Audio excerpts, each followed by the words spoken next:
Hello, and welcome to another episode of the Pure Faith Podcast. I am Michelle, and this is my brother Mitchell. We ask that you like this video, subscribe to our YouTube channel, and don't forget to hit the notification icon to be notified when new episodes are released. Very good. How are you? I'm good. How are you? I'm all right. That's good. I don't want to talk too much. You must not be doing very good.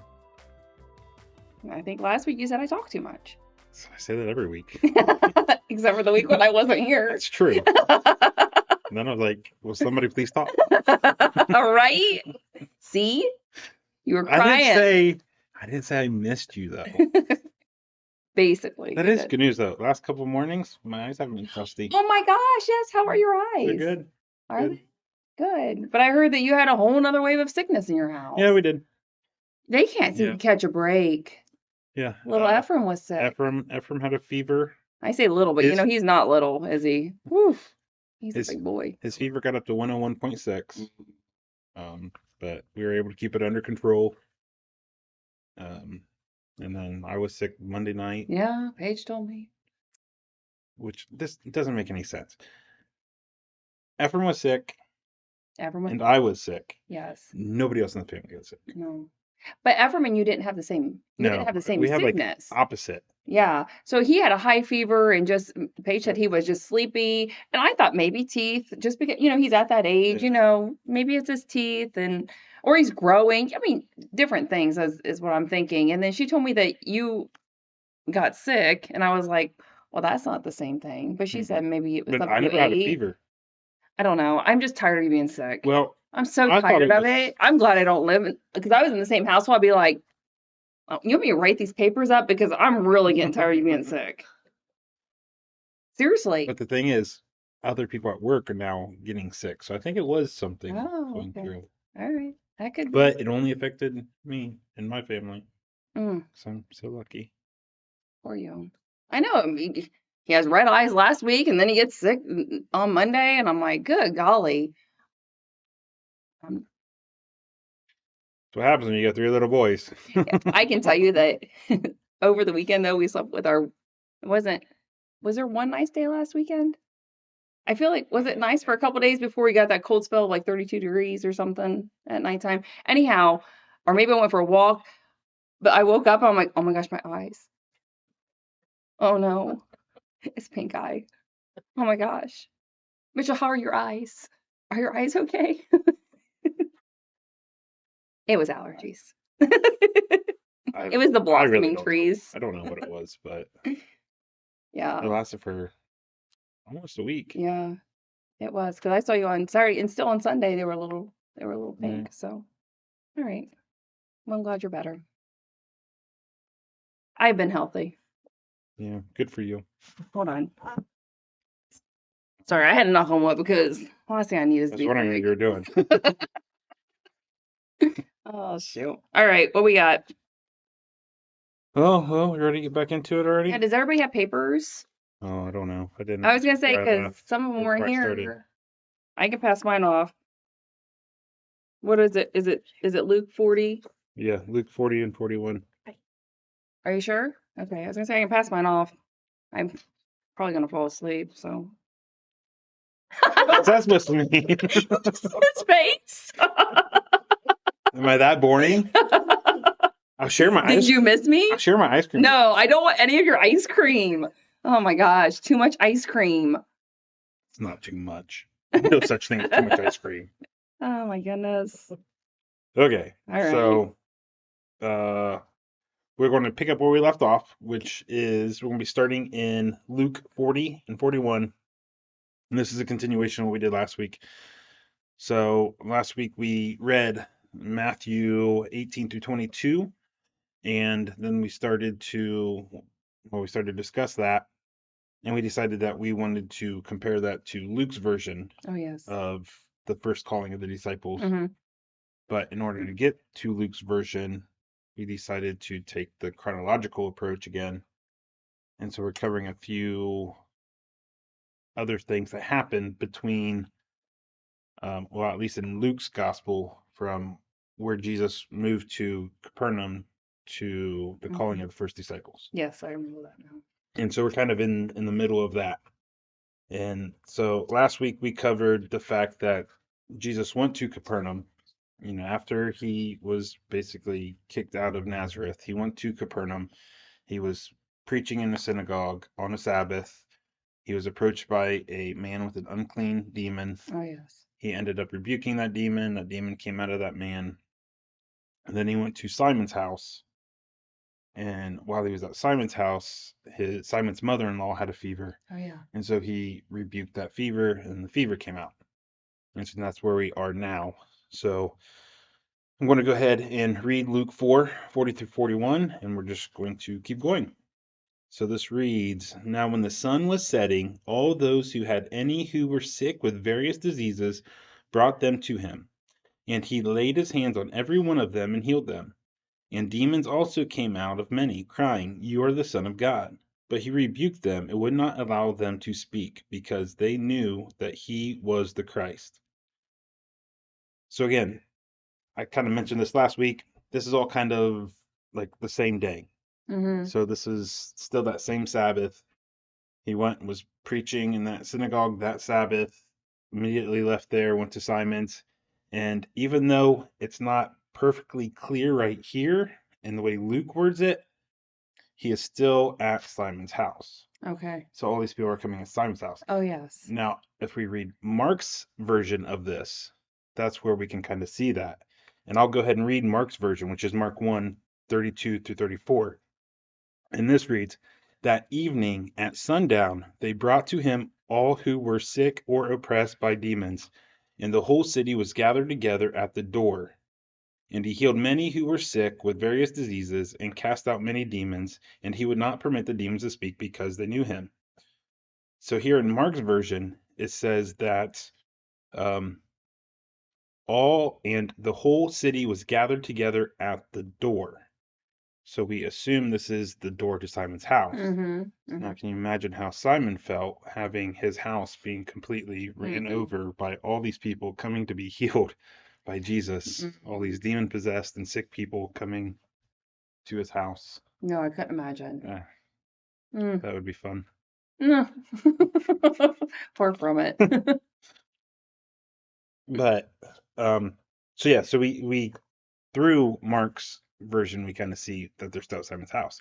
Now, as we go into the next version, the next section, which is Luke 4:42 through 44, this reads, "And when it was day, he departed and went into a desolate place. And the people sought him and came to him, and would have kept him from leaving them. But he said to them, 'I must preach the good news of the kingdom of God to the other towns as well, for I was sent for this purpose.' And he was preaching in the synagogues of Judea."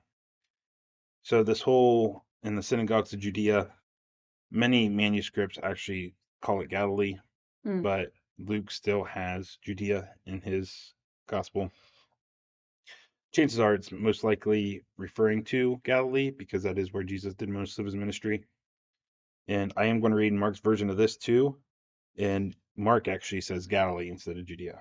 But before we get to Mark's version, for some reason, and this was obvious, well, this was before I was doing this deep of a study into this, I always got tripped over the fact in Luke's gospel from that verse 44, and he was preaching in the synagogues of Judea. So, I mean, looking at this whole setup, what we've been talking about, he went from Nazareth, was preaching at Nazareth on the Sabbath, was ran out of town, went to Capernaum, was preaching on another Sabbath, heals this man with the unclean demon, goes to Simon's house, heals his mother-in-law, ends up healing a bunch of other people, and then he goes out to this desolate place. All the people come out and find him, and he leaves. Which it's, at first that always kind of tripped me up. But now seeing the way we've been doing this study, looking at everything in chronological order, seeing, just the way Jesus was operating, it is very believable that Jesus then left and did another kind of preaching tour. And then, because the next thing that we're covering now in Luke is when he actually does call the first disciples. So it is possible that he then left, went out, was doing some more preaching, and came back to Capernaum another time and actually called the first disciples. Now, Mark's version is different. So I'm going to go ahead and read Mark's first, and then we'll Okay. discuss the way Mark kind of has it set up. So this is Mark 1:35-39. And rising very early in the morning, while it was still dark, he departed and went to a desolate place, and there he prayed. And Simon and those who were with him searched for him. And they found him and said to him, Everyone is looking for you. And he said to them, Let us go on to the next towns, that I may preach there also, for that is why I came out. And he went throughout all Galilee, preaching in their synagogues and casting out demons. So where Luke's version has the people coming out and searching for Jesus, Mark's version has the disciples, Simon and the disciples coming out to search for Jesus. Because in Mark's version, the calling of the disciples is before all these events that we've been covering. So in Mark's version, the disciples are with Jesus during all of this. And technically Matthew has the calling first.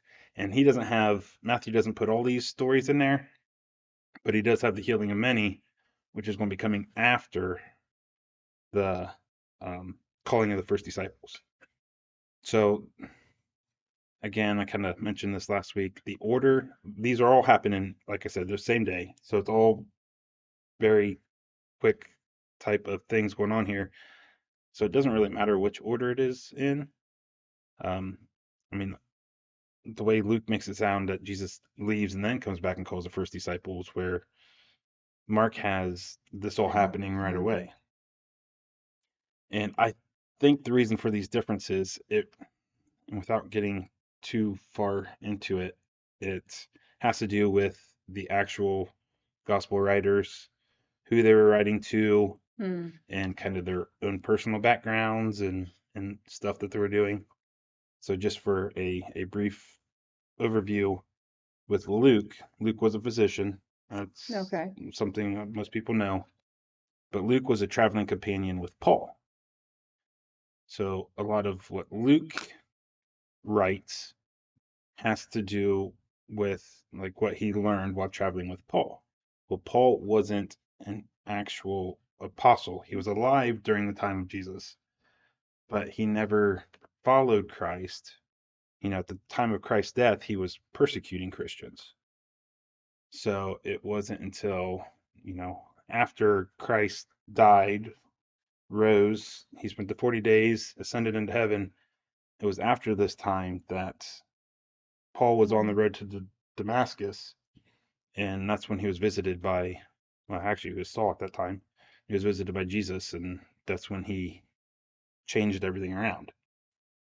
Mark, on the other hand, was a traveling companion to Peter, and Peter is Simon. So I'm leaning towards, and it doesn't matter what you believe, how you believe this. It's all told the same, but differently. Yeah. It's the best way. It all has the same general information. Story. Yeah. Yes. Just the order of events is a little bit different. And for this, I lean a little bit towards Mark, just because they're talking about Simon and his house and everything else. So right, and he was there. Yeah. And that's a big thing So too. Mark had that firsthand account from Simon. So I'm pretty sure Simon didn't forget the night that all these people came walking through his house. I wouldn't have forgotten. And so that's probably something he talked about. I'm sure. But again, it doesn't really matter. But what does matter is the actual calling of the first disciples. So that is where we're going to go to next, which is Luke 5:1-11. And this reads, On one occasion, while the crowd was pressing in on him to hear the word of God, he was standing by the lake of Gennesaret. And he saw two boats by the lake, but the fishermen had gone out of them and were washing their nets. Getting into one of the boats, which was Simon's, he asked him to put out a little from the land. And he sat down and taught the people from the boat. And when he had finished speaking, he said to Simon, Put out into the deep and let down your nets for a catch. And Simon answered, Master, we toiled all night and took nothing, but at your word I will let down the nets. And when they had done this, they enclosed a large number of fish, and their nets were breaking. They signaled to their partners in the other boat to come and help them. And they came and filled both the boats so that they began to sink. But when Simon Peter saw it, he fell down at Jesus' knees, saying, Depart from me, for I am a sinful man, O Lord. He and all who were with him were astonished at the catch of fish that they had taken. And so also were James and John, sons of Zebedee, who were partners with Simon. And Jesus said to Simon, Do not be afraid. From now on you will be catching men. And when they had brought their boats to land, they left everything and followed him. So before we get into the comparison of actual Matthew's version of this and Luke's, let's just finish up this whole chronological order thing that we I were think doing. you've had too much ice cream. I don't know what you're talking about. You're fumbling over your words. Too Well, much sugar. I hope Paige doesn't watch this. I don't think about that. I won't get in trouble. FYI, It's you water, were. Paige. It's water. Don't tell me. Dang, I won't get in trouble. Anyways.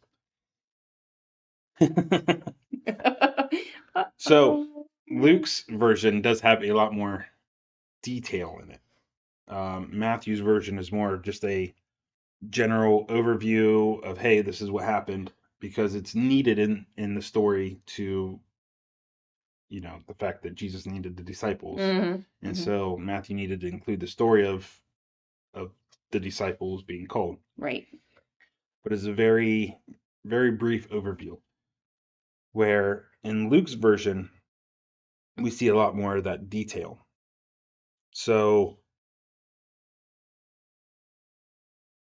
again, comparing those two different, which we already did that, was comparing the two different Luke and Mark's. Luke has this here after we covered everything we just did. So, the whole Nazareth, being rejected in Nazareth, healing the man of the demon, healing Simon's mother-in-law, spending the night healing all these people at Simon's house. And then now we have the calling of the disciples. And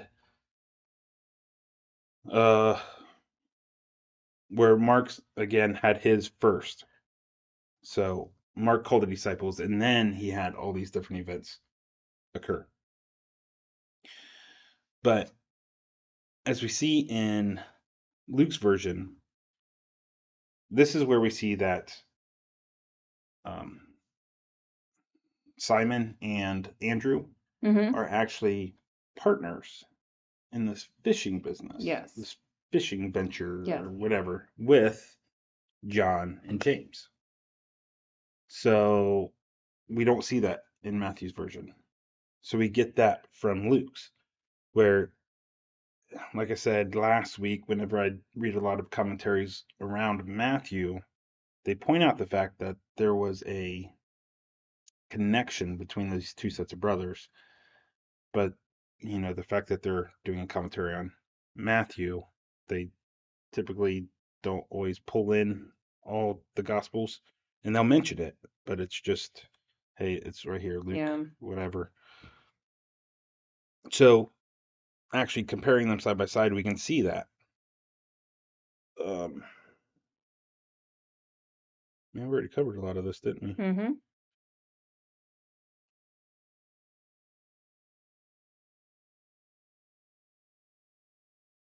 Awkward pause. Awkward pause. Anyways. Well, I started reading my notes, and, well, I already talked about that. Awkward. Anyways. Always. So, by comparing Luke and Matthew, we also get the story of the huge catch of fish. Yes. We don't get that in Matthew. Matthew, again, Matthew doesn't seem it's necessary. because we also have to remember that, Matthew is trying to, his method of convincing his his Jewish readers that Jesus is Messiah is through fulfillment of Old Testament prophecy, messianic prophecy. Well, there's no prophecy fulfillment in catching a bunch of Catching fish. fish.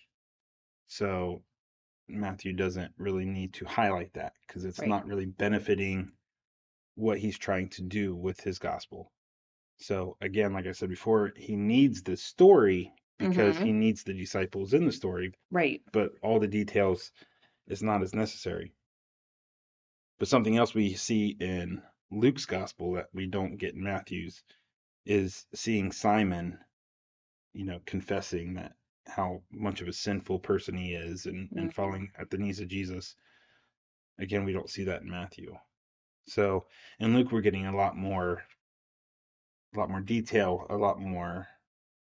But again, just like how Matthew's goal is to write to his Jewish readers Mm-hmm. using Old Testament prophecy, Luke is writing to a Gentile audience. Mm-hmm. It's not even not a specific audience at all. It's just Gentiles in general. Mm-hmm. And so he will have more of these stories and he will put details in different places and highlight different areas because something that a Jewish reader would just know, Matthew can skip over it, but Luke needs to add that detail Mm-hmm. in order to kind of build up that story in order to make it more understandable for the reader. Gotcha. And while Yeah. we're on that, might as well just talk about Mark. Mark is writing to the Roman audience, and that's why Rome or Mark's is so short because the Romans in general they didn't want any nonsense. They wanted to the story, get to the point, and they were all about action and doing things, and they didn't want this quiet, soft stuff that Jesus is doing, the preaching and the teaching. They wanted action. They wanted healings. They wanted miracles. They wanted all this stuff. So again, Mark will add details where it needs to be in order to help them understand. But for the most part, Mark's is more of an action packed type gospel. Action packed. Action packed. I think we covered everything else. How much time we got? You got about 6 minutes. Okay. Make it happen. So now we're going to actually go back to Matthew. I didn't think he was gonna make it happen. Why not? I got all this Go for water it. in me. Mm-hmm. That yummy water. Brown, chocolatey water. Mm-hmm. I mean, A little bit of sugar. so now we'll start doing the verse by verse breakdown. And I'll go ahead and actually read all of Matthew 18 through 22 again. So we get back in that mindset, even though we only got 6 minutes left. But Right. that's okay. It's okay. So this reads, while walking by the Sea of Galilee, he saw two brothers, Simon, who is called Peter, and Andrew his brother, casting a net into the sea, for they were fishermen. And he said to them, follow me, and I will make you fishers of men. Immediately they left their nets and followed him. And going on from there, he saw two other brothers, James the son of Zebedee, and John his brother, in the boat with Zebedee their father, mending their nets. And he called them. Immediately they left the boat and their father and followed him. So, verse 18. Mm-hmm. So we already discussed this at the beginning of the last episode, whenever you were asking about why they were asking like Simon, who was called Peter. Oh yes. So again, the reason Peter is mentioned here is more for clarification because Simon was either the most popular name or the second most popular name from that time. So Simon was a very popular name. So this was just simply used as a clarification as to which Simon he was talking about. Right. Because the way they did things is if there was a lot of people with the same name, they would add to that name. Mm-hmm. So that's where we have Simon Peter, like Judas. You had Judas Iscariot. They'll add something like the son of somebody Yeah, or I think you made that something. comment with a couple of other names too in one of the episodes. You're Bell? probably thinking Bell. of Bartholomew, But that could be. which was Nathaniel Bartholomew. Yes, yeah, you made that same comment So with that. yeah, so just adding that little bit extra to somebody's name is just used as a clarification to Who it who that actually person was. was. Mm-hmm. Um, so verse 19, and he said to them, "Follow me, and I will make you fishers of men." Mm-hmm.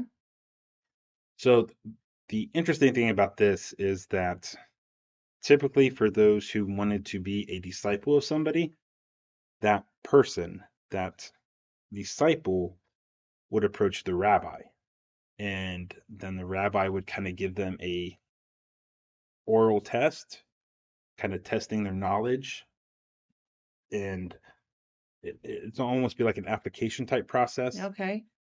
And if the rabbi was like, okay, yeah, you have good knowledge, you Mm-hmm. are qualified to be my disciple, then they can come in to be the disciple.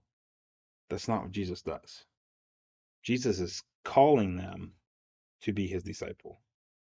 So he's doing it backwards. So then they know that they have been They have been chosen. chosen. Yes, because they know the other process, what you would have had to have done to be a Yes. disciple. So when he points to them and says, "You are Come now," follow me. yeah. So an interesting thing to go with this is Jesus actually had a lot of disciples, Mm, but the only ones that are actually mentioned in scripture are the ones that would go on to become his apostles. mm. So there is a distinction between disciples and apostles.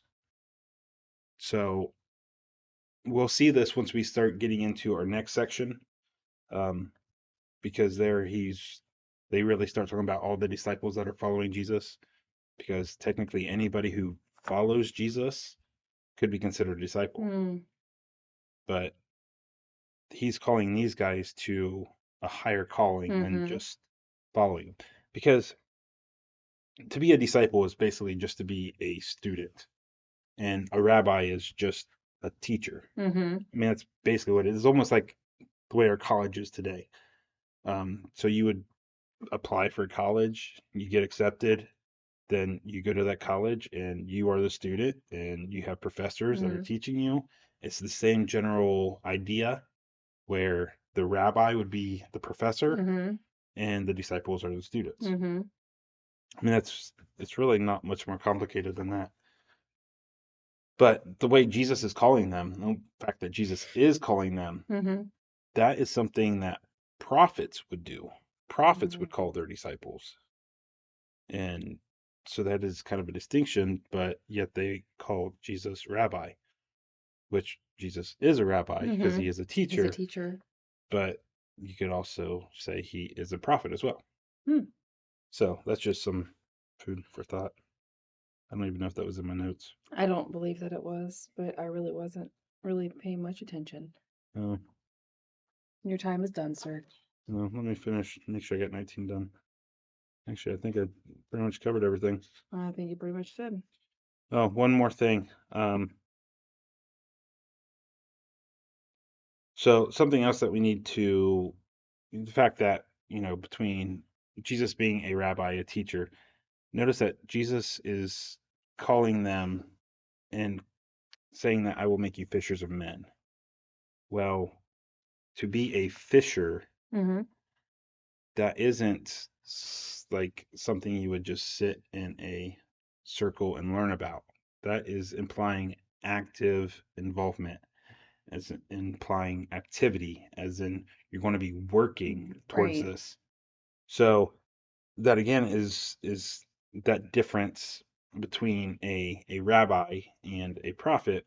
A rabbi is a teacher, a prophet is one that actually is more active. And just one last thing is the fact that Jesus is calling them to be fishers, not catchers. He's not saying, I mean, now we read Luke's version of this, and they went out into the boat and they hauled in this huge catch of fish. Mm-hmm. But Jesus isn't saying that you're going to be catchers of men. You're going to be fishers of men. And that's what we're called to do, is to fish. We just Put it out Put there. it out there. Put it out And there.